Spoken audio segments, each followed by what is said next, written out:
The bottom of the Western Conference standings is a tight race with players coming back, superstars coming back, but the Suns seem to have an answer for it. They're playing with insane energy, insane swagger right now. Aaron Edwards is here to get you ready for the Warriors game tonight and talk about this insane 10-game win streak we are on our way toward here in Suns land. All of that coming up on today's Locked On Suns.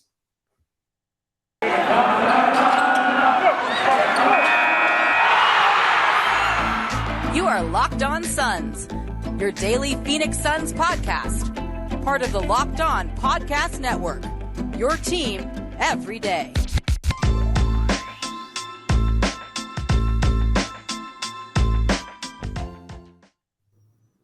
We are back. This is Locked On Phoenix Suns. We are part of the Locked On Podcast Network, and I'm your host, Brendon Kleen, a contributor at Suns.com, as well as Dime Magazine, and a credentialed reporter covering this Suns team for the past 5 seasons. Thanks for making Locked On Suns your first listen today and every day. We have 2 big games to close out the week. We're going to get you ready for that. You can find us on every podcast platform as well as YouTube. The best way to support is to subscribe. So scroll down just a bit, hit that button, follow along with everything we do. You can also find us on Twitter at Locked On PHX Suns to find the latest shows, have some fun during games, and all that good stuff. Aaron Edwards is here. He is a writer at All Caps NBA. And Aaron, we talk a lot about individual players on our shows. We talk a lot about the West race and all that stuff, but there's something going on with the Suns team, I feel like, that is higher than all of that stuff. That is like, you got to really feel it to get it. And it's what is it? What should we call it? Swagger? Is it energy? How would you describe this? And why do you think they are playing like bats out of hell every single night? It's definitely like a swagger. I think Aiden has been talking about it. It was like, we're not really playing against teams. We're playing against getting ready for the playoffs. It's like they don't really see anybody in front of them. They just see June now. And I think that's just what it is. Like, they just really want to get back. And it's like, we didn't have like this build up to a team that was like scrappy winners, and then we like scrapped from like a 4 seed or a 5 seed or something. Like, we went straight from being god awful to this. And I think that's what's so jarring, is just that like we went from just awful lineups to a team that seems so sure they're going to win a championship. It's crazy. Where do you think it came from? Like, is there a game you remember? It feels like it was just gradual over the course of the season, but you definitely feel it now. Like Booker, I talked about this earlier in the week on the show, or maybe last week. Like, for him, I think it's the award stuff. I think it's the disrespect. And that's why you're seeing him barking at D'Angelo Russell, I guess, ending their friendship on court. I don't know what happened there. You're seeing like the fan, he finds some random group of fans every night. I think it's the awards with him, but it's the whole team. Like, it's just cockiness too. It's like, whatever. Like, yeah. It's like, do whatever. We'll take 48 minutes. Maybe we'll take 36 tonight, but either way, like, it's a W. Where did it come from?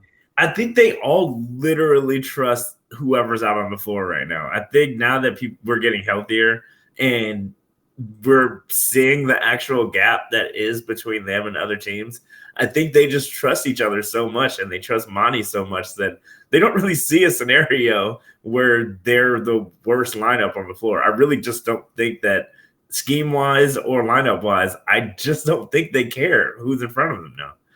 I think it's that maybe that gradual part is a reason for it, because I think it's like they have now seen everybody in the NBA. Like, they've played everybody, and they're like looking around like, damn, nobody was a test for us. Like, It didn't get hard. Where's the hard part supposed to be? And like, I do think like November, December, we forgot about some losses in there, like the Warriors and the Grizzlies and whatnot, that probably was a test. But I think that's a part of it, where it's just like, maybe they thought they would be pushed more than they are. And you look at the standings and it's like, well, of course we have every reason to be cocky. Why would we be worried at all right now? Why would we be pressed about anything? Yeah, it went from like, oh man, the Warriors might catch them or Memphis might catch them. The Suns can be a 3 seed when Chris Paul gets back, and we've widened the gap and we've made it even that much bigger. And I think that was where the confidence was. It was just our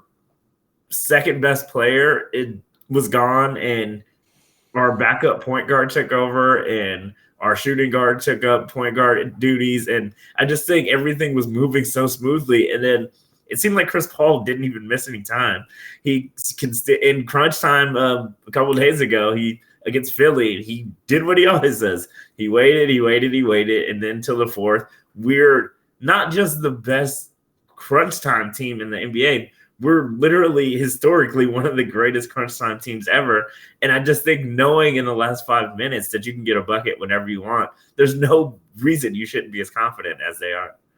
Yeah, and they're getting to that territory, and this has been talked about in a whole bunch of places now, but if they get to that 66, 67 win threshold, like you're talking about not just historically great clutch, not just deep, it's not even any of those single describing words. It's one of the best regular seasons ever in the history of the NBA. And like when you get to that level, I mean, yeah, they have every right to be cocky. But what interests me about it too is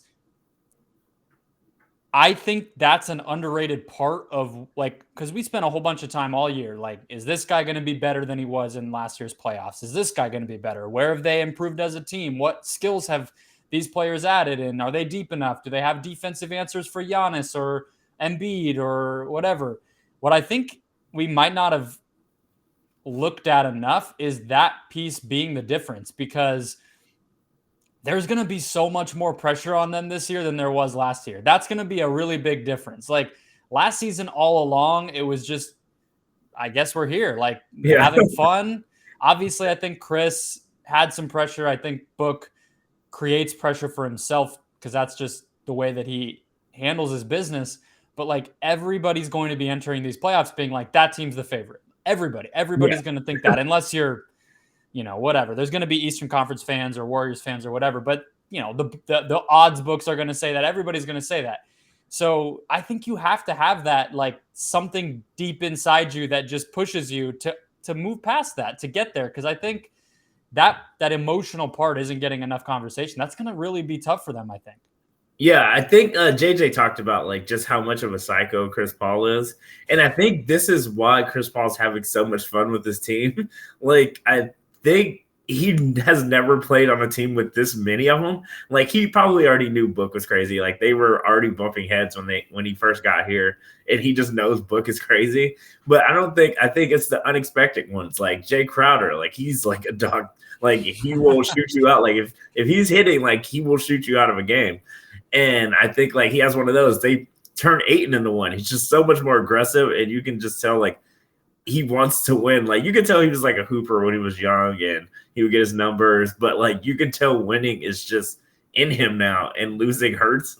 And we just didn't have that before. And I just think like just having a team with just insane dudes who really want to win that much, and they have a coach that kind of keeps them calm and doesn't like let them get out of hand, because in the wrong hands, like dudes this crazy could get teed up all game. And I'm surprised Monty gives him as much of a leash as he does, honestly. Like he's so much of not a control freak, but he has so much control over his own emotions that I'm surprised he lets them do that. But you're right. They need a coach like that for sure. Yeah, like they could get out of hand. Like we have a lot of emotional dudes. Jay Crowder's always beefing with people. Booker's talking crazy to people all the time.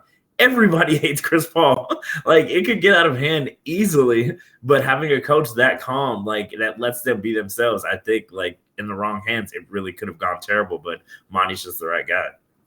Yeah, and like you said, a team full of crazy people who are driven, and a team that I think the other part of that too, when you talk about the like psychological aspect of whatever this playoff race, not race, but playoff run is going to be for them, is built like they all went through the finals last year. Like they didn't lose anybody. They didn't add a big new piece. Like basically this group can all look at each other and say, remember how awful that felt? Like let's do whatever we need to do to get rid of that feeling and win, right? And like I think that that probably plays a big role in it too, where they're just like not going to allow themselves to feel that again. And it turns into, like you were talking about DeAndre saying, it just turns into like, we're playing against our own standard and nothing's really going to top that. And so it's been cool. It's been, it's that final level, I feel like, for players where it's like, you can have all the skill in the world, but once you do that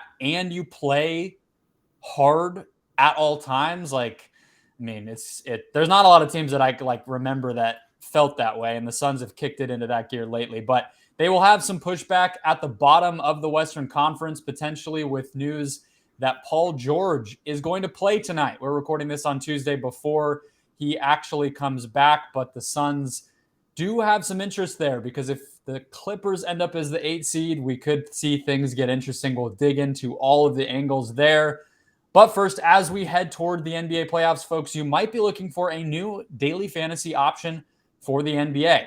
Well, I would love to suggest PrizePicks, our favorite daily fantasy option here at the Locked On Podcast Network, because of how easy and fun they make it. Here's how PrizePicks works. You pick 2 to 5 players and an over or an under on their projections, and you can win up to 10 times on any entry. It's just you versus those projections. No pool, no head-to-head opponent, no rotisserie league or any of that nonsense. It is just you and that over or under. PrizePicks is safe and offers fast withdrawals. They're available on any app store. And again, they make it simple and fun. PrizePicks offers any prop you can think of: points scored, rebound, steals, and they offer cross-sport, mixed sport entries. So let's say you want to hit Devin Booker over on points, which has been a pretty safe bet all season long, but especially lately. And let's say you want to go under on the Duke-Carolina game because it feels like we're headed toward a rock fight there. Well, there you go. Let's say under on, you pick a player in there on points, over on Booker points, and that's your lineup. That's 2 guys, that's an over or an under, and you set it and watch the money roll in. For a limited time, PrizePicks has an exclusive no-brainer offer for all of our users. Locked On listeners will get $50 free if a player in your first entry scores a single point when you use the code NBA. It's an exclusive offer available only to Locked On fans who sign up today using the code NBA. Again, $50 free if, and of course when, your first player in your first PrizePicks entry scores a single point. PrizePicks Daily Fantasy made easy. All right, Aaron, I'm wondering what you thought about all this because Paul George did one of the classic NBA things where he goes from nobody has any idea he's close to doubtful to questionable to playing in like 24 hours. It felt like if you were like paying attention to NBA coverage that this was something that people kind of knew might be coming, but it happened pretty quickly. He's going to have like 8-10 games, whatever it is, to ready himself. That wrist injury or it was a UCL elbow. I don't know. Whatever the injury was, he is back. And look, we saw how good this Clippers team can be with just PG and no Kawhi in the conference finals last year. And their depth guys are even better than they were then. So does this worry you? Does it matter? Do you think they'll just get the 7 seed and it doesn't make a difference? What do you think this does to the Western Conference?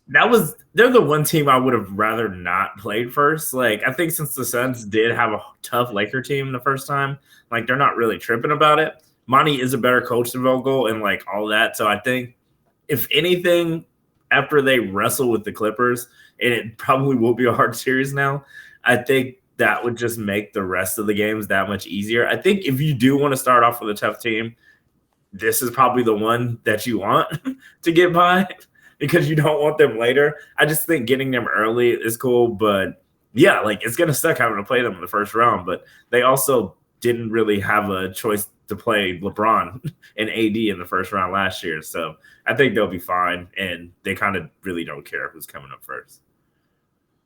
I don't think they care. I think you're right. The Clippers are 2-8 in their last 10 games. They've lost 5 straight, so it's actually kind of they need this. Yeah. They're 8th in the West right now. They're not going to catch the Wolves. The Wolves actually are probably trying to climb up to 6 more so than they have any reason to worry about, and nobody's catching them at 7. But the Clippers look like they're going to be at 8. So what that means is they're going to play Minnesota or Denver on the road in that first play-in game. people might not remember because it doesn't work like you might think it would work. It's not 7 versus 10 and 8 versus 9. It's 7 versus 8. And then the Clippers would then, if they lost that game, then they would play the winner of the Pelicans-Lakers game or Pelicans-Spurs game to keep that 8 spot, and they would be at home for that game. How do you feel about PG and this Clippers team against the Wolves? Like, do you think that they just win that game and it's 7 and now the Suns are playing the Wolves after all? I mean, we have to see it, right? We don't know what he's going to look like. But if it's like a version of what we saw last year, I feel like they might be favored in that game. Yeah, I think it would be tough. Like, Pat Beverly was playing out of his mind against us in that series too. So I just don't I don't know what Pat Bev they're getting. Like, this is going to be Anthony Edwards' first playoff series, sort of.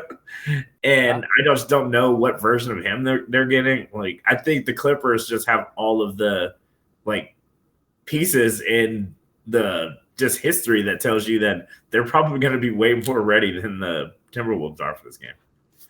I feel like, to me, that's where I think this is headed. It feels like if the Clippers can get a version of PG that's pretty close to full health, and it's like, I think if there was any risk of he's not going to be himself or he might get hurt again, they probably just sit him. Yeah, they would have shut him down already. I think he was already getting pretty close, and they just kept it really on the down low. So I just think it was never even a question whether he was coming back this year. I think if they were probably a 9th or 10th seed, I think maybe they wouldn't have done it. But I think now that they could potentially knock out the Lakers and sneak into the playoffs, that's just, of course he's going to come back for that. Yeah, and it makes me feel like he's probably going to be pretty close to 100% because you also wouldn't want to bring him back if he's hobbled out there and you're trying to, you're making him play hurt or anything like that because you're already so far at a disadvantage. So I don't know. I think if I were to bet right now, I would probably say that this affects the Wolves much more than it actually affects the Suns because I feel like the Clippers would win that game. I think the Clippers will be the 7 seed, which means they will they're going to play the Grizzlies. The Grizzlies are going to be the 2 seed. It's almost for sure. I think they might have actually already clinched that.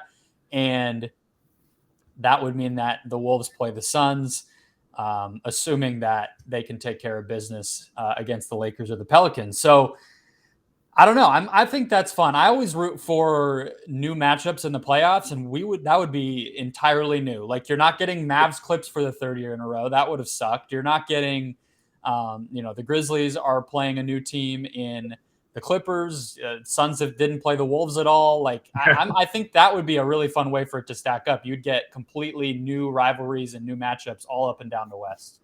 Yeah, it'd just be like Clippers or Warriors, Wolves or Warriors, Nuggets, Denver. It's just going to be really weird matchups that we haven't seen ever. And I just think that's just going to be fun to watch either way because the Suns are going to end up playing somebody new and probably Denver later on. But it's going to be a lot of new teams that the Suns are going to have to play.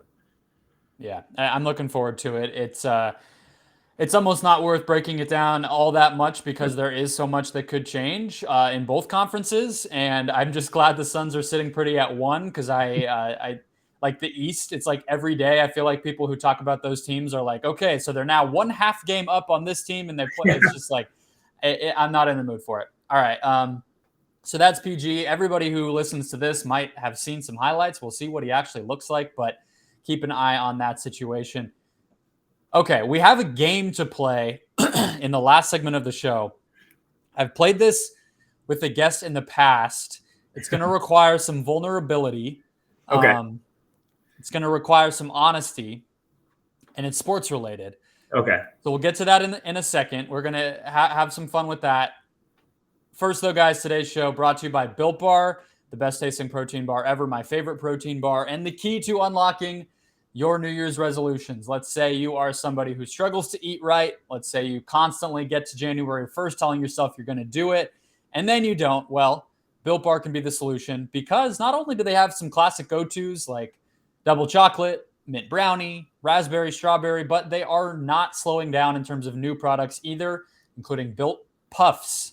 Puffs are the first ever protein-infused marshmallow. They're soft and marshmallowy on the inside, and they're really more than a protein bar. They're a treat because they, like all Built Bars, are covered in 100% real chocolate, and they are stacking that lineup with incredible flavors: cinnamon churro, coconut marshmallow, my favorite, lemon cheesecake, which might sound crazy, but yes, protein lemon cheesecake. It really works. The outside is white chocolate. If I'm not selling you, go find something that tastes delicious for you, because there will be something. Don't let my taste be what convinces you. Go scroll through. Low calorie, high protein, low sugar in each and every single bar at Built Bar. They're all about taste. They make it delicious first and then figure out how to make it healthy, and they pull it off every single time. So go to Built.com, guys. Check it all out. Use the promo code LOCK15 when you make your purchase to get 15% off your order. That's promo code LOCK15 for 15% off at Built.com. Okay. This is a Suns podcast. It doesn't usually result in a lot of game playing, Aaron, but we have some downtime between now and the real heat of the playoffs, so I figure why not? Here is the premise. Well, I'll tell you the name of the game first. It is What's the Rule? Okay? So basically what the gist of this is here is we will go back and forth.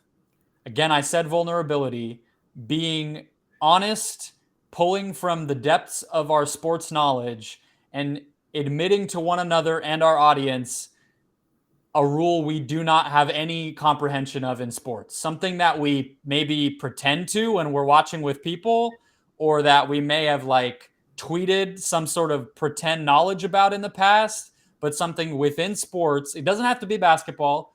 It doesn't have to be a sport you know well. It could be something where you feel like you should definitely know how it works because it's a popular sport, but you just straight up do not. And that's what we'll do. So I will go first. Okay. I'll go to my go-to because I feel like this one sets the stage for everybody listening to get what the game really is. Okay. So it's baseball. ERA. No idea. Pitchers, it's a number that's been there. I could tell you what a good one is. Like, I know lower is better. I know it's going to be in like the 3 to 5 range. Absolutely no clue how that number gets to be. I'll throw it out there and be like, oh, well, you know, the Diamondbacks, they had a pitcher with but I don't know what that says about that player at all. So mine is ERA. That's my first one. What do you got for us? My first one is handicap. Golf? I have no idea what it is. I've told people mine is like 15 or something before. I don't know what that means, bro. Do you golf? I mean, I've done it with like friends and stuff, but like no, like I technically have no idea what a handicap is. Like I've said it before. I don't either. That's a great one. That's you understand the game exactly, because that's a perfect example. I don't have any idea what that means. And I'll hear like they'll do celebrity tournaments where it's like, oh, the celebrity group had a whatever handicap, but then like the regular people didn't have one or whatever. Yeah. And I'm like, okay, sounds good. You tell me who won. I'll give them a round of applause. Okay, my next one is icing in hockey. I don't know what that means. I don't know anything about hockey. Honestly, like I'll just say hockey as the rule. I don't know. I don't understand a single thing about that sport. Yeah, I've played so many hockey video games, and I still technically don't know. I just try to get the puck in the net, and if they blow the whistle, if I do something, then I know I'm not allowed to do that. Then you stop.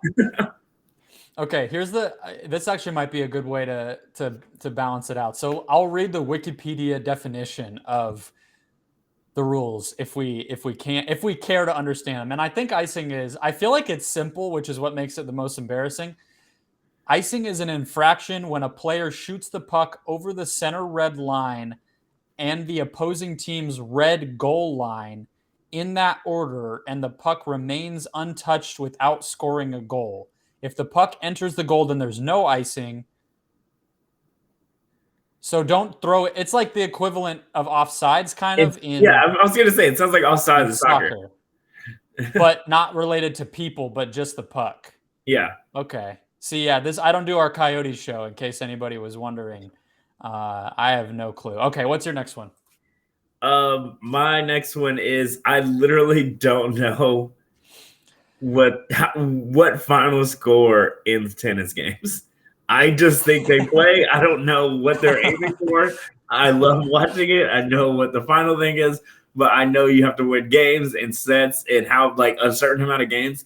No idea how many games you have to win. Whenever a tennis game ends, I'm like, oh, we have a winner. Oh shit, there's a person. Yeah, look, they're winning. I love that one. I do know I am actually a tennis person. I like to watch tennis. So I feel like I've taught myself over time enough of the rules. I've also caught on a lot to soccer. I've gotten super into soccer like during COVID and whatnot, because there were so many times where it was the only sport on and we were all just home. So I feel like I ended up watching it. So I would have said in the past like a bunch of soccer rules, and I still don't feel like I know all of them.